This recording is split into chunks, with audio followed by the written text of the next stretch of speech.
All right, Apple just wrapped up the iPhone event, and there's a lot. New iPhones, including a brand new iPhone Air, new Apple Watches, and AirPods Pro 3. I'm going to blitz through what matters, what to skip, and who should upgrade. Now, I'm going to start with the iPhones because there is the brand new iPhone 17, the iPhone 17 Pro, iPhone 17 Pro Max, and a brand new super thin iPhone Air. Pre-orders open up Friday, September 12th, on shelves by September 19th. And for those of you wondering about iOS 26, that lands on Monday, September 15th. So keep those dates in your calendars. The iPhone 17 finally gets a 6.3-inch Pro Motion display. So that means 120 hertz. And I have a feeling this is probably going to eat into the sales of the Pro model because the phone itself is just going to feel significantly faster. And it's obviously running a brand new A19 chip. This chip, probably an A18 Pro, been down for the iPhone 17. The cameras are still two sensors. You have a 48 megapixel main sensor and a brand new 48 megapixel ultra wide sensor. Now in the keynote, Apple was saying, well, these are fusion cameras. You get two lenses in this one, two lenses in that one for a total of 4. Ignore that. There's only 2 lenses. Any 2 times telephoto that the camera is doing is just cropping in. It's not a separate sensor. But the most interesting camera upgrade is hands down the 18 megapixel center stage selfie cam. This looks to be so much better. Wider frame, better aspect ratio for photos. You don't have to rotate your phone if you want to get more of a horizontal look. Plus, they're using the center stage algorithm, which means if they see a lot of people in front of the camera, it's going to basically expand the camera to get everybody in. Also, on top of all this, base storage is now 256 gigabytes. Colors are lavender, mist blue, sage, white, and obviously black. Now, my take, for most people, this is probably going to be the sweet spot phone. I think 99.9% of people should just be looking at the iPhone 17, unless you're a YouTuber or some sort of professional who needs the better cameras on the Pro models. And speaking of the Pro models, the 17 Pro and 17 Pro Max are no longer using titanium. They've gone back to an aluminum unibody with Apple's brand new designed vapor chamber. Now, what this translates into is a stronger, sustained performance and better thermals during longer gaming sessions, or obviously if you're shooting a lot of 4K 120. They're running the brand new A19 Pro, which is going to have 5 GPU cores, which is interesting, but they're also keeping a triple camera system. All 3 lenses are now 48 megapixels. The main, the ultra wide, and the telephoto. The telephoto now only does 4 times optical clean.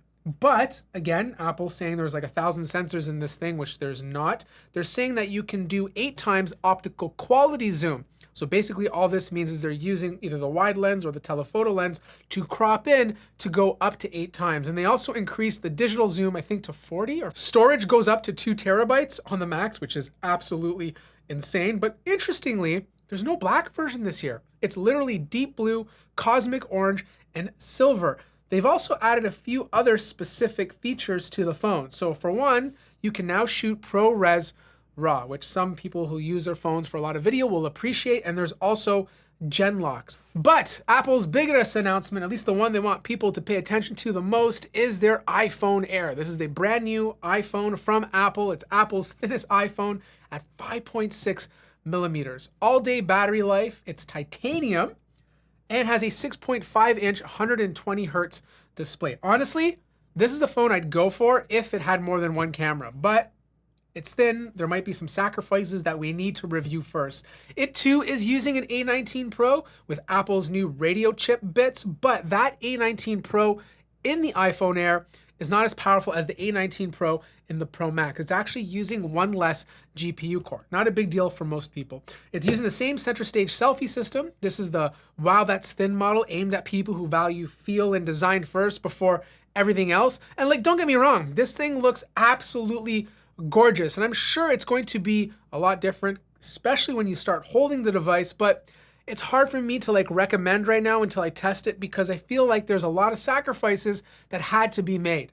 I should also mention for the Pro models, they seem to have increased how fast the phone charges because it comes with a 40-watt dynamic adapter in the box, but they also mention that you can use a 60-watt adapter. And they're saying that you can charge up to 50% in just 20 minutes. Now, a heads up to us Canadians, or those Canadians who are watching my video because I'm Canadian too, on the iPhone 16 Pro Max, we still have physical SIMs. It looks like these new iPhone 17 Pros and 17s might only be eSIM capable. There might be an option to pick between the two, but you're going to have the option to go eSIM only.